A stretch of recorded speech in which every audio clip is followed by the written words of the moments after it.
Tēnā koutou katoa, everyone. Welcome to what might be the first of a series of web/Zoom casts from the Faculty of Law at Victoria University of Wellington. Along with a number of colleagues, I've been really interested in the way things have developed in terms of the legal situation. And what we aim to do here is to give a basic introduction really to the way we've been thinking about what the government has done from a legal perspective in the last month or so. So just to introduce myself before we go any further, my name is Geoff McLay. I'm Professor of Law at the faculty.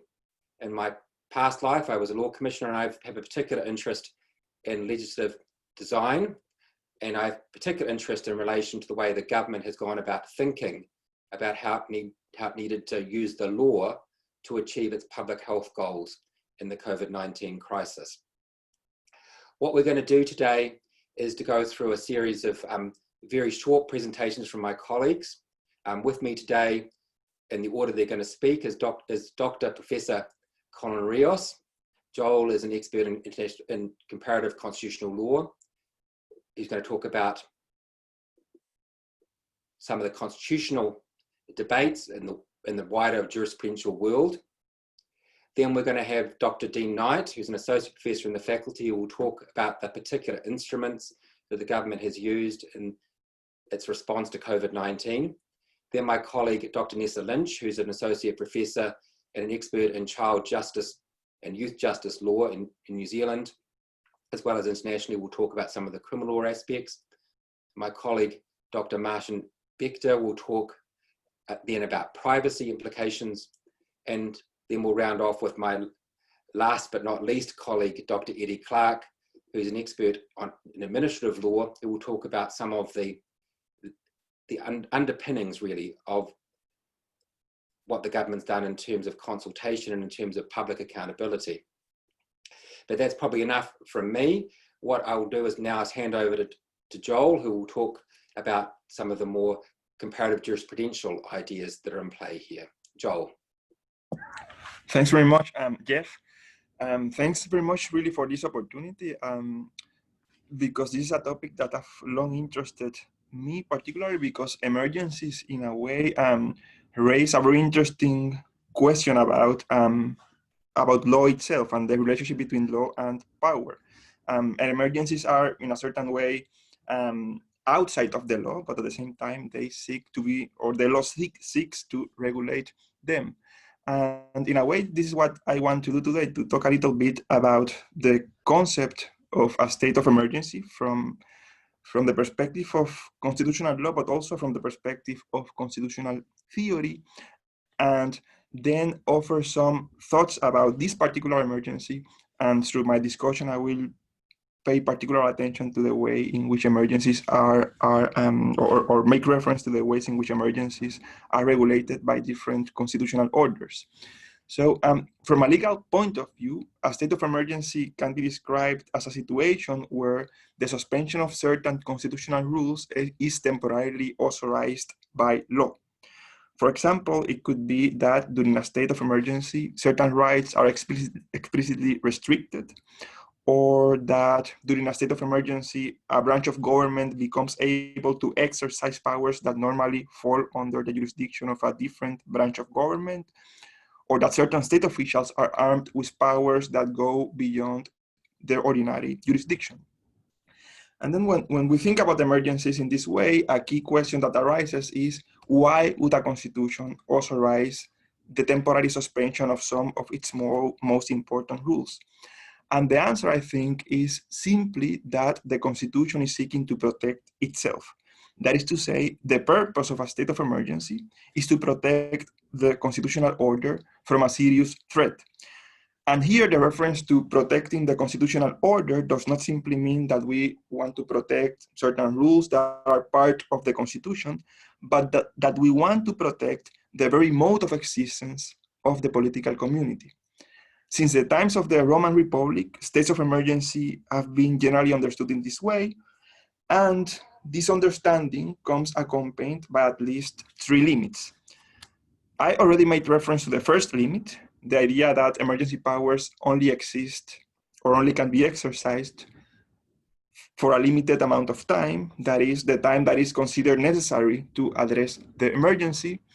The second limit is that since the purpose of an emergency or since the purpose of emergency powers is to protect the constitutional order, they cannot be used to change or to alter the constitution itself. These two limits are reflected in the provisions of written constitutions that seek to regulate emergency powers. So, for example, in addition to establishing who can declare a state of emergency, which is usually the head of government or parliament or a combination of both, written constitutions in different countries often establish that they cannot be amended during a state of emergency.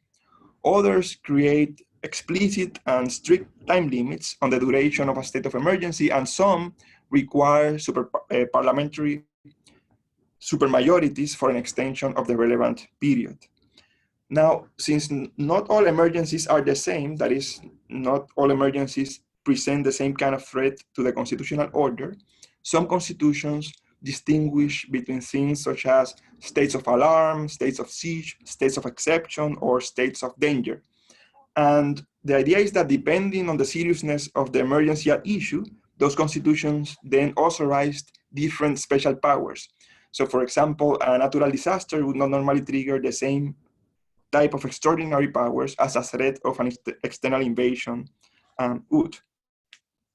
And that kind of approach reflects the third limit that I wanted to mention today, that is to say that emergency powers must be proportional to the nature of the emergency. So if one wants to protect or to restore the constitutional order, one must violate it only to the extent necessary to achieve that goal. To ensure that these three limits are respected, some written constitutions allow courts to review the validity of an emergency declaration, that is, whether there was an emergency in the first place, and also whether the powers claimed are proportional, whether an extension to the emergency period is justified, and so on. Naturally, in the context of an unwritten constitution like that of New Zealand, states of emergency take a different form. Now, in the English constitutional tradition, one of the most famous statements on the subject of emergencies is found in John Locke's chapter on the prerogative on his second treatise, where he maintained that in some situations, that is to say in emergencies, for example, it was often necessary, and I quote, to act according to discretion for the public good without the prescription of the law, and sometimes even against it. Now, there's an interesting academic debate about exactly what Locke meant by that, but the fact is that nowadays, emergency powers under unwritten constitutions, as well as in the context of written constitutions, are not exercised against the law, but for example, through statutes that authorize the declaration of a state of emergency and give extraordinary powers to some officials, like the Civil Defense Emergency Management Act 2002 here in New Zealand, or through the adoption of special statutes that deal with particular emergencies, as New Zealand did after the Christchurch earthquakes and as the UK did recently with respect to the coronavirus pandemic, or through the unprecedented exercise of special powers under all statutes, such as the powers currently exercised in New Zealand under the Health Act 1956, or sometimes through a combination of all these approaches. But the point is that as long as the exercise of the relevant emergency powers is temporal, proportional, and does not become normalized, that is, does not result in a permanent change to the unwritten constitution, it would be consistent with the limits that I previously mentioned, and therefore fall within the scope of what would be normally understood as a legitimate exercise of emergency powers. I want to close with a final reflection about the nature of this emergency. Epidemics and pandemics are not entirely absent from past discussions about states of emergency, and in fact, they are explicitly mentioned in some written constitutions and statutes as reasons that may justify the declaration of an emergency. However, states of emergency have traditionally been associated with other things, such as terrorism, war, rebellions, or just political activities that directly threaten the constitutional order or the mode of existence of the political community. Here, what we have here in the coronavirus situation is a global public health emergency. And the interesting thing is that the measures required to deal with it are so extreme that if they had been adopted in the context of like a traditional emergency, like the threat of political revolution, for example, they would have probably been seen as a dramatic act of political repression. So think, for example, about what has been happening around the world in these few weeks. In the last few weeks, so state officials, including here in New Zealand, are being empowered to force individuals to stay home for weeks or for months and to refrain from having any significant contact or in-person communication with other individuals.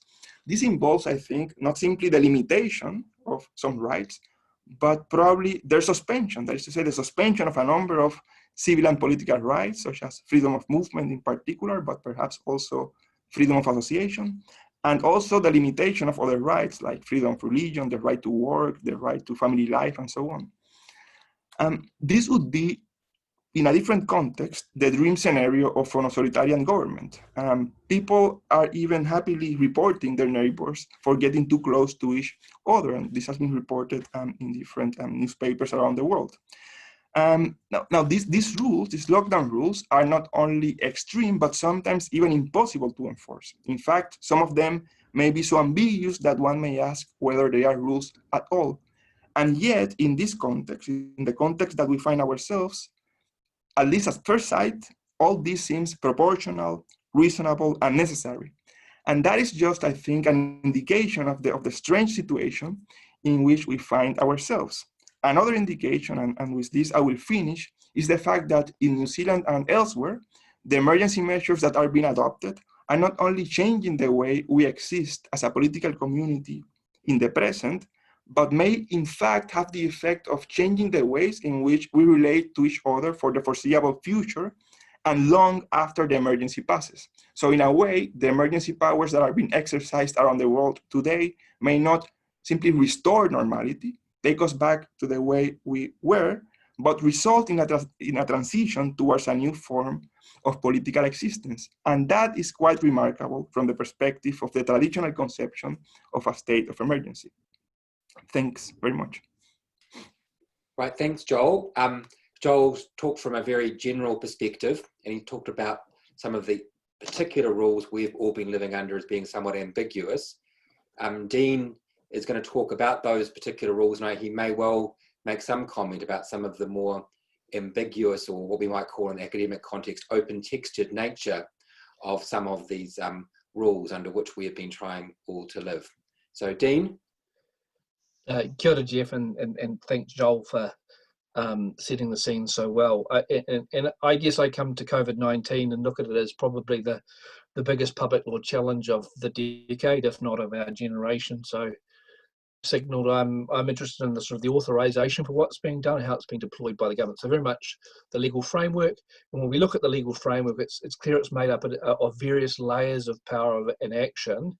And within those layers, I think what we're seeing is very much a rolling maul. So forgive the rugby metaphor, but a rolling maul as things evolve and change over time in terms of the way that the government is shaping the alert levels and the management of people within in businesses within that. And so what I'm going to do is I want to set out those layers, speak generally about the different aspects of the rolling maul we've seen so far, and along the way. And just to close, just highlighting some of the soft spots, if you like, that have raised a few eyebrows. So if we start with our sort of emergency triggers, picking up on what Joel was saying in terms of entering into our emergency, we have two key bits of legislation, the Epidemic Preparedness Act and the Civil Defence Emergency Management Act. Now, that Epidemic Preparedness Act, we know that in 25th of March, we had the notice issued to declare the epidemic and the emergency, and that enlivened very special powers amongst officials, critically activated some of the dormant emergency provisions of the legislation that have been sitting there sleeping, and things like the Social Security Act and things like that, that allowed more discretionary approaches to different regimes. And thirdly, and importantly, it allowed the government to modify legislation through the Henry VIII order. So secondary legislation that amends primary legislation. And surprisingly, we don't have much to say on that because we haven't seen it used that much so far. It's only been used in a handful of provisions so far. But That's the first layer of emergency legislation that is being used by government. The second one is the Civil Defence Emergency Management Act, and this is seen as being the all hazards emergency legislation, dealing with a range of things we know in terms of flooding and earthquakes and but also for pandemics and epidemics. And that gives certain powers to the of coordination to the controller, civil defence controller, and also enlivens special powers for constables. And it's interesting to see that one very much sitting in the background and only being used in a residual way, some requisition powers from the controller for some premises and things like that, possibly some of the powers being relied on by constables. And there's a question mark for us about whether that all hazards type legislation actually speaks to the current crisis and emergency we've got now. The most curious thing, though, is the lack of reliance on those sort of generic emergency powers, but resort to ordinary legislation and action. And most of the work, almost all the work being done by the government is being done under the Health Act and the Director General of Health as medical officer of health for the entire country. And he has various and very significant powers to manage infectious diseases. And the preference seems to be to locate the power and the source of government authority within this framework, and not rely on some of the more nuclear options elsewhere in the other emergency powers. And I'm going to come back and talk to how the Director General has used the Section 70 orders within the Health Act. But before I sort of leave the context setting of the powers, I don't think we can ignore the daily press conferences from the Prime Minister and the Director General and others, because it's clear that what's going on in New Zealand is that a lot of weight is being put on the signals from the PM, the nudges, the charisma, the sense, the call to action to do the right thing by the Prime Minister, and the way that's proved very effective in creating a climate which is managing the emergency. That type of thing is not specifically mandated by legislation for the Prime Minister, but it's something they do, and I think we'll reflect on the role that particularly the Prime Minister has played in as I say, calling Kiwis to stay at home, save lives, and so forth. So that's sort of the layers within the framework. What's the raw rolling more we've seen? Well, in the early days, before we had lockdown, it was very individualized response, and specific Section 70 order powers under the Health Act were used to direct people to go into quarantine, or as necessary for big gatherings to be closed. It seems so long ago we're in that state of affairs, but it's not that long ago. The gear shift came with our lockdown, and I see this as having two phases, a first generation and a second generation. The first generation is those first 10 days where you might recall there was an order issued by the Director General under Section 71M of the Health Act, closing premises,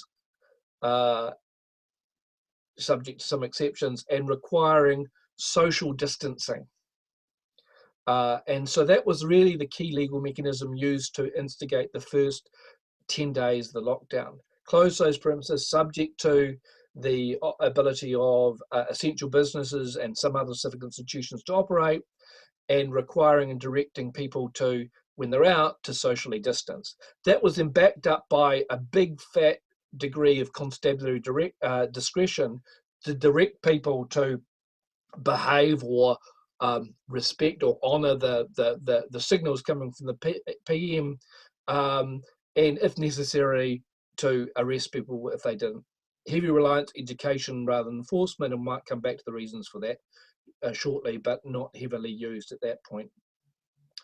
10 days in, we got the second Section 70 notice that applied across the board, which augmented that earlier order, but provided for universal isolation, and but provided an exception for essential personal movement, and so forth. And that very much strengthened and tightened and sharpened the approach to the lockdown there. Since then, we've seen the Section 70 power used also for at the border for a stricter quarantine or managed quarantine as well. So that's sort of the different phases we've seen so far. What do we make of that sketch of the use of those powers, of that rolling more? Well, I think we can see an escalating response and a crystallization and hardening of the rules. In those early days, that Generation 1, I think we saw troubling reliance on a lot of discretion on the part of constables to educate, direct, and possibly enforce, and also probably over-reliance on prime ministerial guidance, if you like, which a lot of people were interpreting as rules when they probably weren't rules. Because if we think of the rule of law in Razian or Fullian terms, the rule of law favours promulgated rules, transparent rules, clear and stable rules. And we've got instances where there wasn't that clarity, or that there was some changeability, and some of the executives, ministers fell into the traps of some of that ambiguity as well. Importantly, we also expect congruence between, and the rule of law also expects congruence. That is, the law on the books should be the law that is applied in actions, and question marks about that, because that first generation was probably suboptimal. There was a blurring between the rules and guidance, uncertainty, and there was potentially some question marks about whether the police had the power and the authority to enforce some of the expectation. There were limited hard rules in play, and the threshold for that independent discretion on the part of the constables had a pretty high threshold, and I think that may have fed into some of that police reluctance to take a very heavy-handed approach. And of course, when we're talking discretion, it goes without saying there's the potential for it to be misused or abused, and concerns expressed about discrimination, unconscious bias, and the like. But then we had the Generation 2 rules after the first 10 days. In many respects, those rules were sharpened, and it addressed a lot of those Fullerian sort of rule of law concerns. I think the thing that raised eyebrows in the issue of the second notice under Section 71F of the Health Act was the legal hook being relied on, and whether the power in that instance allowed a universal deployment of regulation, or whether that provision was intended for more in particularized application to particular people. And that continues to be a debate point amongst people. So just to close, and just a couple of observations just to close there, I think we might be able to talk a little bit more about whether this regime and its deployment is compliant with the Bill of Rights. In principle, I think it is, but that's a complex assessment. And secondly, I think we might look forward to our Generation 3, because it's clear, I think, that Generation 1 and 2 were a bit of a stopgap, and there's question marks, and I think my colleague Eddie Clark will raise more of these, about whether the next set of rules need to have a stronger legal footing, a legal hook, and more imbued with principles of democracy, legitimacy, and oversight, and so forth. So I'll leave it there. Kia ora. Right, thanks, Dean. I think Nessa's going to pick up on some of those themes that Dean's talked when she talks about the COVID-19 from a more criminal law or law enforcement perspective. So Nessa. Kia ora, everyone, and thanks, Geoff, for bringing us together, and thank you to our audience who are joining in this conversation in some way. So there's so much to discuss and analyse about our current situation at level 4, but I suppose just listening to the PM's press conference this afternoon, it's clear that even if we do transition out of this level 4 situation in the near future, I think the legal issues and the operation of these rules is only going to increase in complexity in the coming weeks and months. So I'm going to pick up, I think, on about 4 points. So first, I wanted to just pick up on some of Joel's points about constitutional traditions and theories and structures. I want to flesh out some of the points that Dean foreshadowed, talking about the operation of the policing powers at this time, and particularly with the courts in their level 4 lockdown situation and the level 3 that may follow over the next couple of weeks. How are we ensuring that the safeguards built into our criminal justice system are present? And then lastly, I wanted to just talk about my other area of research briefly, which is state surveillance. Obviously in relation to contact tracing, etc., you know, there is a lot to speak about in relation to state surveillance and privacy. And I know my colleague Marcin will be following me with some remarks about that as well. Just to my first point about constitutional traditions and structures. So I suppose I've always operated as an immigrant to New Zealand in a cross-cultural constitutional framework. So coming from a jurisdiction with a written constitution and a much, I suppose, more explicit human rights protection. It's been really interesting to follow my home jurisdiction and what's been happening with their version of the lockdown. So obviously with the much more strict constitutional structure, there has had to be a explicit piece of legislation, the Health Preservation and Protection and Other Emergencies Measures Act 2020, which allied with another piece of legislation explicitly sets out the regulations, powers, offences, jurisdiction, etc., that, as Dean foreshadowed, is being dealt with on a much more fluid basis in New Zealand at the moment.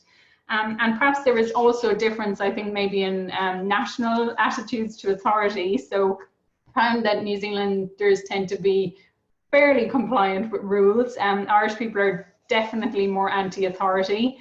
So particularly people from where I'm from in Ireland, which is known as the Rebel County. So perhaps there are some differences on that front as well.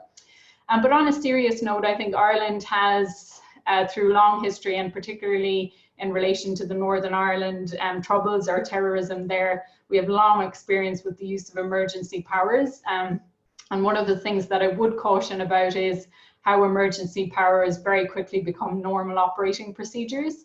And we've seen that in Ireland in relation to things like the Special Criminal Court and other criminal justice measures that were brought in at the time of a reaction to a terrorist emergency situation, but quickly became part of the constitutional furniture. So I think that's something to look out for.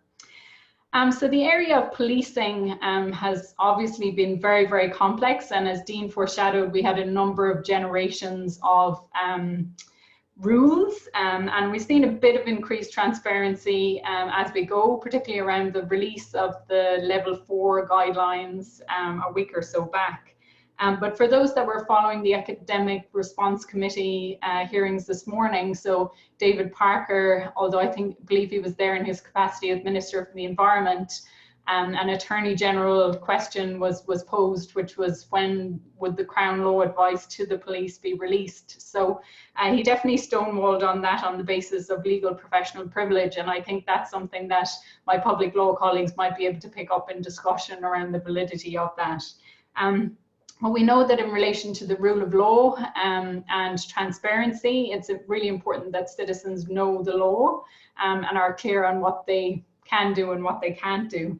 And as I foreshadowed at the start, as we move hopefully from Level 4 to Level 3, at least the Level 4 guidance has been relatively simple in terms of the requirement to stay at home. We're going to see a huge level of complexity in relation to Level 3 on who can be where at what times. And I think it's going to be very important that we get very clear and transparent information out there. And if it's confusing for us as legal scholars, you know, leading into my next point, we've got to think about people with particular vulnerabilities who populate our criminal justice system to a great extent, around them both getting clear advice on what is within and outside the law, and in relation to how we police. So we really need to ensure at this time, as ever, that welfare and social issues are not criminalised. So we've seen in the news a huge backlash against people who have been charged and found outside their bubbles without due cause. So they were described in one of the PM's press conferences as being selfish and, you know, obviously vilified in the media. But we know that in the general run of the criminal justice system, it is often welfare issues that categorise these low-level antisocial behaviour. So particularly things around absconding and breach of bail can often be linked back to welfare issues. And that leads into my next point about the courts usually being our safeguard in relation to how police and other enforcement powers are used. and that obviously when charges come to court, the matters may be examined and the courts have oversight.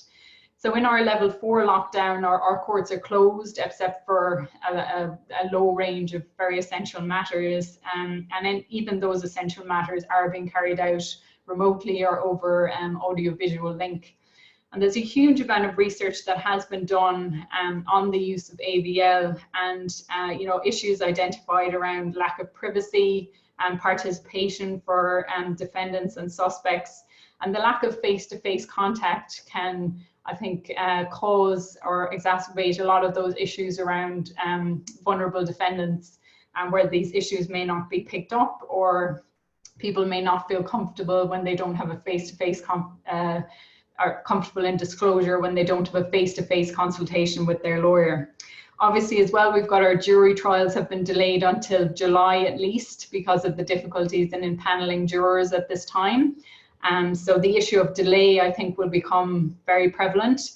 This is particularly prevalent in the youth justice system, where for reasons of young people's sense of time, we have very strict rules around when family group conferences and other procedures and court procedures must take place within particular timeframes. And not only do these affect defendants, obviously they affect victims as well, because we know it's very traumatic for victims to have to wait for the result of their case. So I think those issues are going to become very prevalent in the next months. So just to wrap up, and I think to lead in nicely to my colleague Marcin, who will follow me, is the issue of surveillance. So this is a real research interest of mine, and I, along with colleagues, have a project at the moment about facial recognition. So we've seen a lot of discussion around various methods of surveillance or tracking through electronic means or use of other information, which can have real contribution to make in tracing people and making sure that we know clusters of COVID-19 cases. But as I mentioned already, we can see emergency powers here quickly becoming normal operating procedures. So going back to what Joel said at the start about emergency measures having to be proportionate and temporal, and I'd add reasonableness and transparency to that. So we can see that some of these things that we are very likely to put in place in the near future as a response to COVID-19 would be very, very useful in terms of combating organized crime and other criminal or even dissent, as we have seen very readily in China. So again, we just need to caution that's something that may have a really proportionate and reasonable use in relation to this particular pandemic. If it is to be used for other things, let's have a transparent legislative process around that. And we don't want to see these things become normal operating procedures. And so I'll hand over to Marcin now, who will explore those privacy issues in a bit more detail. Koto, thank you, Nessa. Thank you everyone for making this seminar happen. I would like to cover briefly two issues. First is that how our privacy laws operate in the state of emergency. So what's the privacy in? Oh, that's my daughter, by the way. So what's the privacy law? How the privacy law changed in the time of COVID? Because there is some quite peculiar change which enables the response and recovery from epidemics. And the second point is about contact tracing and the discussion around contact tracing, which is developing right now in the moment. So privacy is or may be perceived as a sort of something which we have to surrender during the times of emergency, because as you can see probably around the effective response to epidemics like this demands collecting data about individuals, those who are sick and those who have been or had been in contact with those who have been recognized as having the virus. So there are special rules about that. Interestingly, we learned that during or after the Christchurch earthquakes that some privacy rules have to change during the emergencies. And in 2013, there was issued a code of practice, privacy code of practice. Code of practice is a quite interesting, legally interesting tool, which is the code of practice are based on Section 46 of Privacy Act 1993, and they modify the application of the regular privacy principles, so principles which regulate what are the obligations of agencies that collect and use personal and disclose personal data or personal information.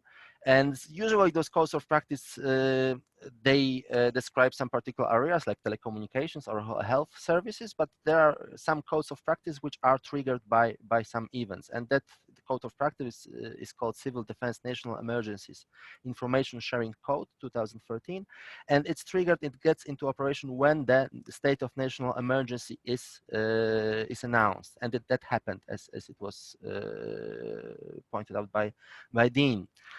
So what's that? It actually broadens the discretion of agencies that deals with response and recovery from epidemics or from national emergencies. And it defines a permitted purpose, which is about response and recovery, and it allows to collect, use, and disclose personal information in those purposes. That's a lot of discretion which is put down into or onto the state authorities that deal with emergencies. And sometimes, well, it's probably good because or that's our experience, our Christchurch experience, because those people know the best how and when those personal information have to be disclosed. The one important stopback measure is that the personal information cannot be released or disclosed to news agencies. But besides that, I mean, there is no other problems for state authorities in collecting or using or disclosing the personal information. So a lot of discretion puts down on the authorities. The question which I encountered is whether that there should be any, for example, consent for controlling the location of people that are under quarantine, and do we need any consent from those individuals? According to that code, no. The question is what, because this code is based on, as I just told you, on the state of national emergency. If the contact tracing or we need some rules for collecting and disclosing personal information for longer term, which will exceed the national emergency, legally state of a national emergency, maybe there will be a need to modify the privacy rules in a different way. Second topic is contact tracing. That's quite interesting because it's, well, of course, it's not only New Zealand, but also it happens around the world. We need actually to find close contacts of the people who have the virus. So this is some particular function. And first thing is that not really that existing technological tools or existing data that are already collected by either telecommunication companies or companies that provide online services like Google, Apple, or Facebook are not really fit for this purpose, because they usually collect location data, not the data about the proximity, about how often and how long the people were close to one another, which is actually what we want to collect and want to measure somehow. The other peculiarity is that we need to know this information with that time delay. So we need to know what had happened a couple of days ago with contacts or who were the person that were in contact with particular individual. So we actually have to collect that data in advance and release them when that person has positive test results, probably. So that means that not every technology is actually fit for the job. Location data, which are collected by telecom operators or by Apple, Google, and so on, are not really describing well and the problem, or really answering the problem, and could or using them or processing them could or result with additional data which are not really necessary, or a lot of unnecessary surveillance. So there is an idea about the app which is based on the close distance networks like Bluetooth, which will collect those data, and that sort of app can have a privacy built in, so the data can be released only from, for example, only when it is necessary. It don't have to be collected in a central location. One additional thing about that is quite interesting. How to if you look at the big internet online players, how they approach these issues. At the beginning of the COVID-19 outbreak, they were quiet. They were quiet because that they were sort of between the rock and the hard place, because they had those location data, and they would have to release them if they were asked by state, but they didn't want to be perceived as a tool of surveillance. So they basically went quiet for quite a long time. And when different ideas for contact tracing were revealed, suddenly Google and Apple started to implement their own solution for contact tracing, which will be implemented into operating systems of Android and Apple iOS. So the silence at the beginning, and then willingness to do it by themselves. Therefore, that their strategic option is either to leave it for the state to develop an app, or do it by themselves and stay within the state to be a gatekeeper, an entity which controls, gathers, collects data, and controls how they are used. So that's their competitive also advantage. There's another competitive advantage here with Facebook, that because Facebook has a natural competitive advantage of having data about contacts between people, their relationships between us. Apple and Google would like to probably use those data, or they think about using those data as having some means to address that. Thank you very much. I guess that's the time for Eddie. Yeah, thanks, Marcin. I suspect there's much more to be discussed about what actually happens in this privacy space with this app, which on the one hand seems like a savior, and on the other hand could be a bit of a curse. But I think we're going to need some good public process around what actually happens, and Eddie's going to talk now about public process. So, Eddie. Thanks, Geoff. So I want to sort of zoom out and look at not any of the specifics of how the lockdown has been implemented, not police enforcement, but the question of how we have accepted all of this happening to us. We're locked down under an executive order with significantly more intrusive police powers, potential privacy infringements, and Parliament is not in session to monitor the use of that power. We're a democracy. We would not usually be okay with that. Are we okay with that now? And if we are, why? I think mostly we have discarded the idea that sort of had its origin back with Locke and picked up by Carl Schmitt rather notoriously in the 20th century, that the demands of the rule of law and democracy completely evaporate in an emergency. I think the better view is that even in an emergency, there remains some obligation for government to justify its exercises of power to the people it governs. This is broadly what distinguishes authoritarian regimes from genuinely democratic ones. The former can say, obey the lockdown rules because we say so and we are the government. The latter provides reasons convincing in both the factual justifications and pointing to legal authority for the rules to be obeyed.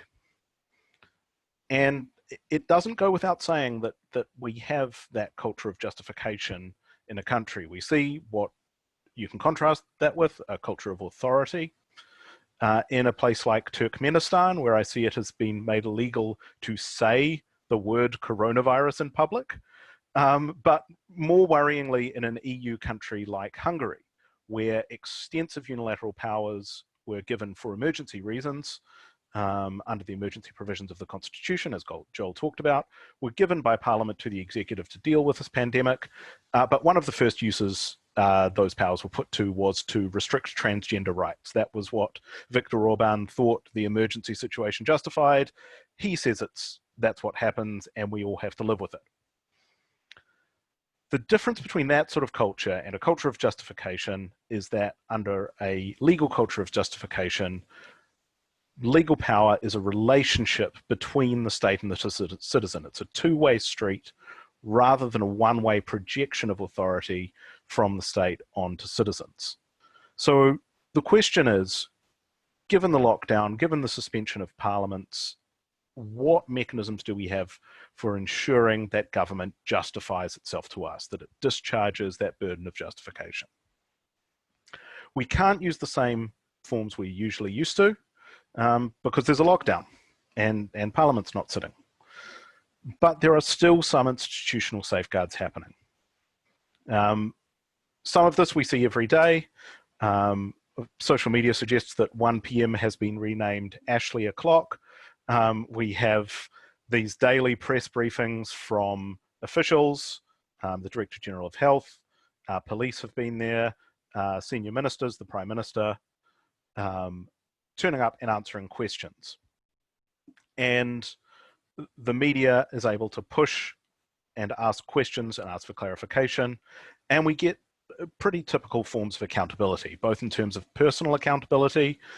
We saw this last week and the week before with the very important questions of David Clark's cycling routes and Simon Bridges' driving routes, respectively, but also structural things, pushing on implementation questions like the availability of personal protective equipment and flu vaccines at primary health providers, and trying to get an idea of how we transition to different levels of the alert system.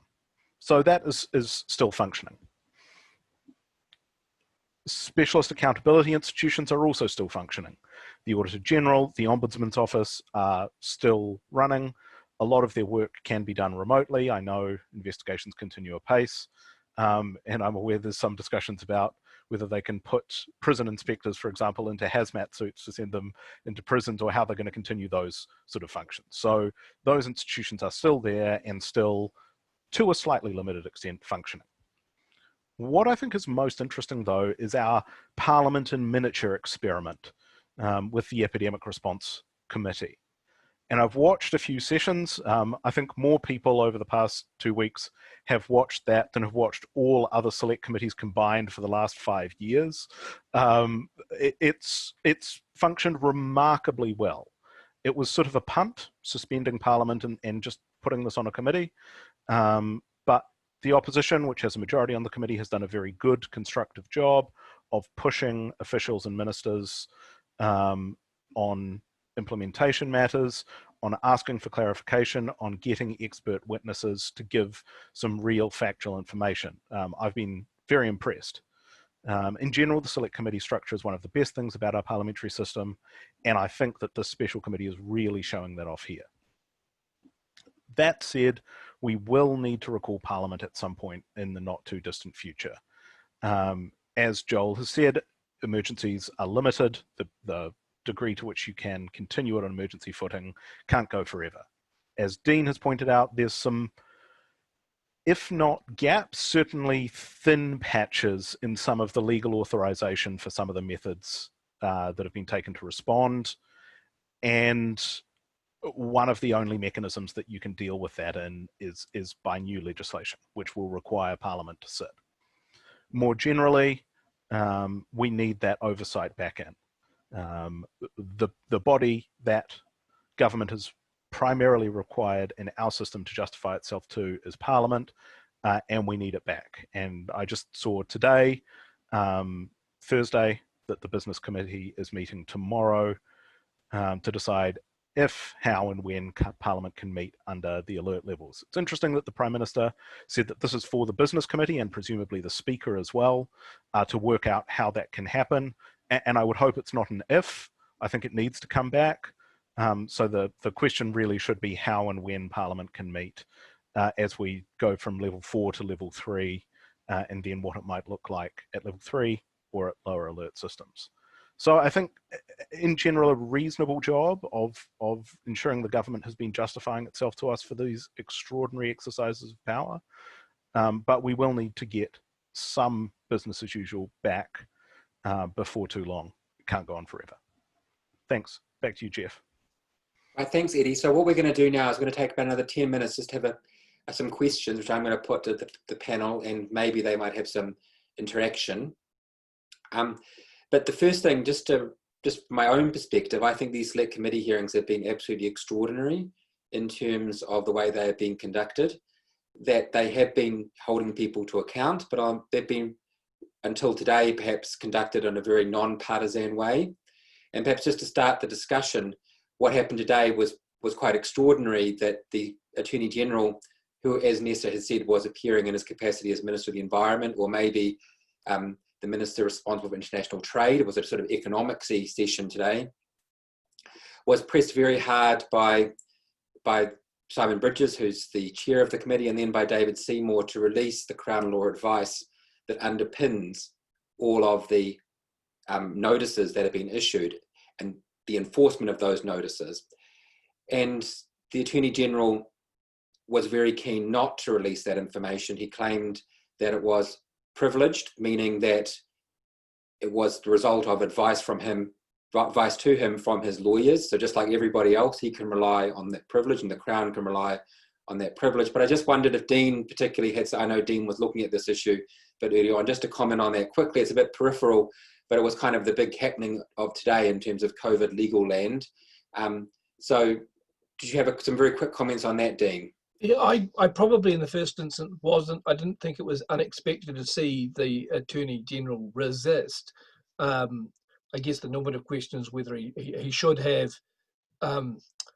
opened up that channel to give us a little bit more of the comfort for the legitimacy reasons that have been talked about. That said, I think as he said before the committee, the point about the legal hook that's being relied on is actually pretty simple and straightforward.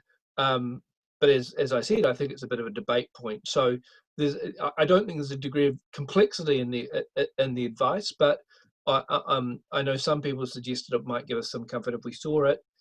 I guess if the committee decided to press the matter, I guess it's a question about whether the privilege can be used against to resist production from a committee of Parliament, and McGee raises that possibility in his text on whether that's legitimate or not, or possible, whether it can be resisted on that basis, and leaves it a bit at large. I think there's some work to be done, or thinking to be done, around whether the privilege can be asserted against the House itself, and I doubt it can be asserted on a categorical basis. I think the Minister might have to rely on a broader and more nuanced sort of public interest question there. Okay, thanks, Dean. That was a bit more peripheral. Perhaps one of the central questions, but constitutional questions, that we might want to comment on is the suggestion that the elections be suspended or not held this year, or not held when they're planned in September. And as Joel was talking about, one of the oddities that New Zealand finds itself in is not only aren't there provisions in our constitution about when we can declare an emergency, but we don't really have a constitution full stop in the sense of it being all written down. And the only thing we really have is elections. So I just wonder whether Joel wanted to comment about this discussion, which is percolating away, about whether New Zealand should indeed hold its elections this year, or what conditions perhaps would stop us holding the elections this year. Yes, thanks, Geoff. It's a complicated question, really, and I think one can think about it sort of from three perspectives. One would be from a practical perspective, about just sort of what are the characteristics of this emergency that may make an election difficult to hold. In the past, of course, you would have examples of countries, and including New Zealand, I think, which have postponed elections in the context of a world war, for example. But then one may ask, but is the nature of this emergency as serious as it is? one that means that an election should not be held. And of course, the first thing that would come to mind is, well, an election involves people moving around, and that may create more risk of contagion and so on and so forth. But I suspect there may be mechanisms to deal with that, ways of organizing the election, through early voting or other mechanisms that may deal with those practical obstacles.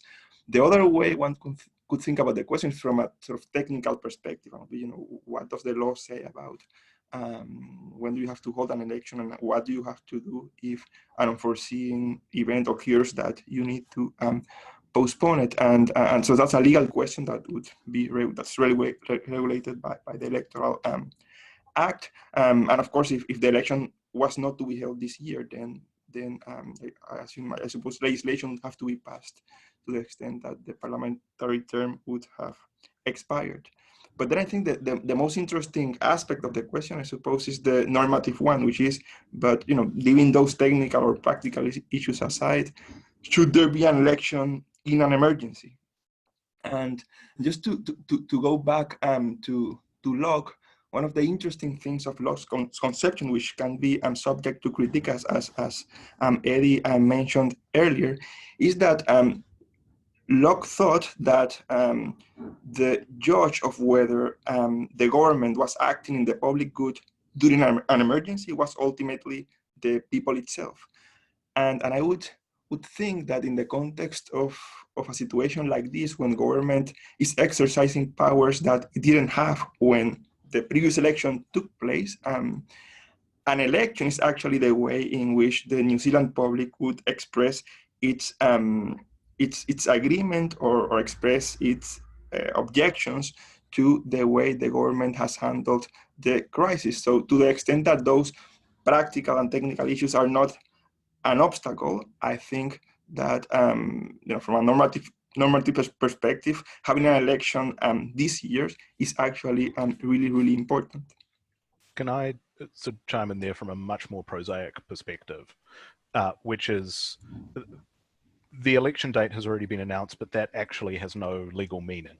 The Prime Minister has declared when the election will be, but legally we have until December for the election to take place. So even if, and this is looking a long way off, things are looking dicey in September, there's significantly more play before we get any talk about delaying or not having an election or doing anything extraordinary. There's more space to work with than simply what the Prime Minister has said the election date was going to be before this crisis reared its head. Right, perhaps I might just ask, one thing's been missing a bit in the discussion so far is the New Zealand Bill of Rights Act. And obviously many of us feel that some of our rights have been taken away by being forced to stay at home with the people who also live in our homes. But perhaps the biggest impact is in the criminal justice system, as Nessa's alluded to. And I suppose the question I have is, there are important rights that people have. The right to a jury trial, for example. Jury trials have now been suspended in New Zealand until the end of July, I think it is. What do we do if things go much further on from that? Because on the other hand, people have a right to a jury trial. The accused, have a right to a trial and to have their legal case determined, but equally their victims have rights to have what's happened to them determined by a court. And we're already seeing some of that dynamic beginning to play out, that victim groups are saying this has a real cost on victims too, who don't get their own day in court or their own sense of closure as a result of pushing things on. So what do we do if things go on? And in fact, you can't hold jury trials, say, in August. It's because we're not quite clear that we're clear of the virus then. Yeah, I can speak to that, Geoff. It's something that I think a number of us have been considering. As I alluded to in the youth justice system, generally we're very strict around dismissing things for delay, but there's a big question as to usually things that are dismissed on the grounds of delay are a very particular situation to that case. So either police have dragged their heels or been inefficient, or a report hasn't been available, or there's been some administrative breakdown. But this essentially is a global delay for everybody. So there is a question in terms of rights as to whether we just treat everything as having not been a real breach of rights, or do we look at the individual effect on people? But I think we're going to have to very quickly look at alternatives for the reasons that you mention. I suppose it very much depends again on what level of alert we're at. So we see that the foreshadowing of the level 3 situation that was given to us or outlined to us today by the Prime Minister does allow small groups of people to gather, and perhaps that there would be provision for some type of court process, albeit without the presence of the public, but a sort of a transitionary phase between the completely remote AVL and the full criminal trial, because there are some things that we just can't put off. Like, I understand that there are quite a few homicide and other serious sentencings waiting, and both for the reasons of effects on those defendants or offenders and the victims, we are going to have to put alternatives in place. And obviously I understand there are a number of working groups across the justice sector, so I'm sure all these matters are being taken into account. I think we're pretty much reaching the end of where we can go today, and hopefully there are still some people still watching us, and we thank you for having spent the time listening to us. There's a lot more to discuss. Like, I think, as I said before, there's a lot more to discuss, in particular in relation to privacy and what's going to happen with these blessed apps, and whether they can save us or whether they can actually be turned off once the pandemic goes. And as Nessa foretold, they are really useful things for other purposes. And some of us already have concerns about government use of cell phone data generally. And so one wonders what will happen in the future, but I suspect that's probably for another time.